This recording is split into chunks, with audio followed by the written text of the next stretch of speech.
صباح الفل، كل سنة وانتم طيبين. في الحلقات اللي فاتت فككنا شفرة زنزانة العقلية الثابتة وفتحنا شباك عقلية النمو. النهاردة اسمحوا لي هنتكلم عن البعبع اللي بيطلع لنا في كل قعدة.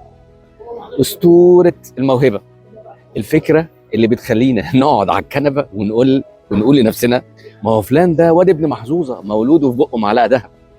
خلاص، الموهبة في مجتمعنا دي عاملة زي العيدية، الكل بيستناها بس كل واحد عارف بيصرفها فين.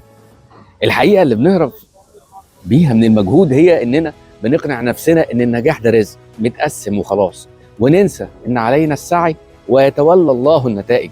الموهبه لوحدها زي راديو قديم شيك جدا بس على الرف، ما بيجيبش ولا محطه. عشان ايه؟ عشان البطاريه فاضيه. المجهود بقى هو البطاريه اللي هنشحنها او هنعضعضها، هو اللي بيخلي الموهبه تتكلم وتسمع الدنيا كلها. بصوا على اي حد ناجح بتحبوه، هتلاقوا ان الموهبه كانت مجرد انفيتيشن، كارت دعوه سمح له يدخل القاعه، لكن اللي خلاه يفضل نمبر 1 هو النفس الطويل. الموهبه بتديك البدايه بس عقليه النمو هي اللي بتديك الاستمراريه.